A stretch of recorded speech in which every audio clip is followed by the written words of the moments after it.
Good morning, everybody. You got Cody over here live at the Austin event.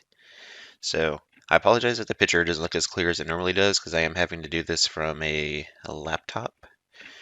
And so yeah, let's go ahead and see what the plan for today is, what the plan of attack is. All right, so quite honestly, today's looking kind of like an easy thesis in my opinion. The reason I say that is we're just going to follow the technicals, and for a day trade, you kind of just need to acknowledge what's happening shorter term, right? And shorter term, there's kind of two things happening right now. So bear with me. I'm gonna do this on a laptop with no mouse. I'm having like use the mouse pad for this. um, for those of you that are here at the live event, it's been nice meeting all of you. It's been pretty awesome. It's good to put a face to everybody's name. All right, here we go. Got my pen. So right here, the shaded area, you can't deny that this is obviously support, right? So here's support, and for whatever reason, the ES futures gapped up today, and this support level is holding. So, okay. So now the support level is holding for the day until proven otherwise. It has been proven to be a very particular situation that's always like holding support or resistance, so it's definitely worth noting. And so if that's the case, if daily support is holding, there is a hourly squeeze that is currently firing to the upside. How high would it go? No idea. But it is the well, I guess the one dot mid compression squeeze is now firing to the upside. But this chart shows the one part I'm a little bit hesitant about right now is how we are rallying right up into resistance at the moment. Right here, right? And this is the level where price got rejected on Friday, right before the sell-off into the close. So in reality, well, not reality, but the way I'm looking at this is we're gonna have to push above this to go bullish, and then we're gonna have to push below this to go bearish. Now, as far as so that's kind of like the thesis today, right? So now, when, and where am I going to take action? Well, at the moment, support's holding. It is looking like the hourly squeeze wants to continue higher. Will it break resistance? No idea, but we can only play out what happens in front of us. So let's pull up over our quick hits charts. All right. Really, if we just do it from the top down, let me change this. All right, so larger term time frame over here. Price is moving higher. We're above the daily 8 EMA, above the daily 21 EMA again. All right, all mainly green.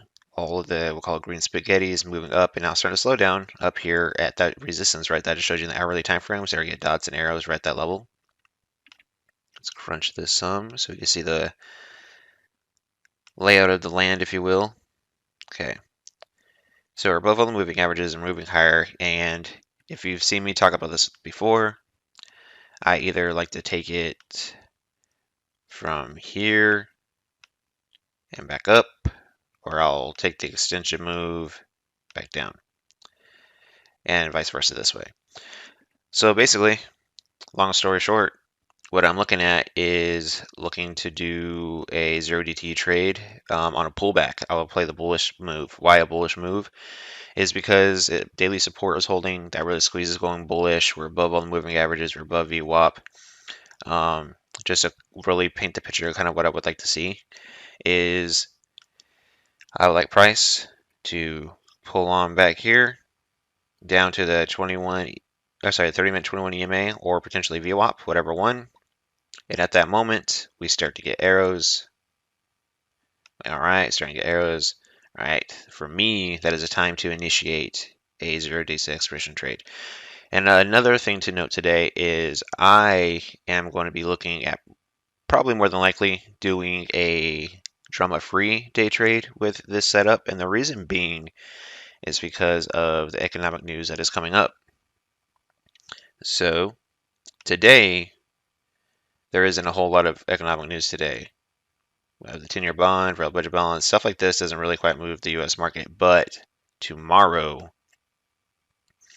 we have the core CPI. And then the day after that, we have FOMC statement.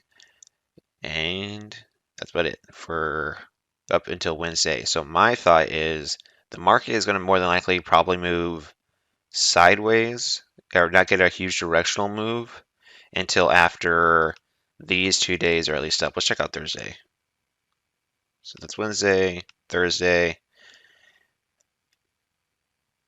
Core retail sales. So it looks like a bunch of data coming out up until Friday. So Tuesday, Wednesday, and Thursday is going to have some data.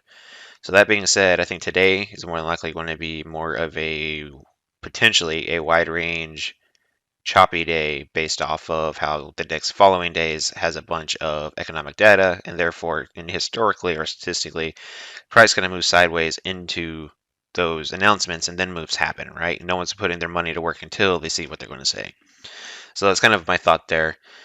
But yeah, that's my plan for the day. At the current moment, like I mentioned, I'll crunch this here. Oh, what about a bearish play? I didn't talk about that. So, like I said, we get a pullback, get arrows, I'll take it up. But say we do break, right? Boom. I want to get back below VWAP in the hourly 50 because it's so close to price at that pivot point. I like a rally, then I short into it. And then, but you will have to be mindful of the price level near 39.50 though, because that's where it looks like support is currently holding on the day side of things. But that's the plan today, everybody. Hope everyone has an awesome day. Hope you found this helpful. And we'll see what happens. Should be an interesting week. Take care, everybody.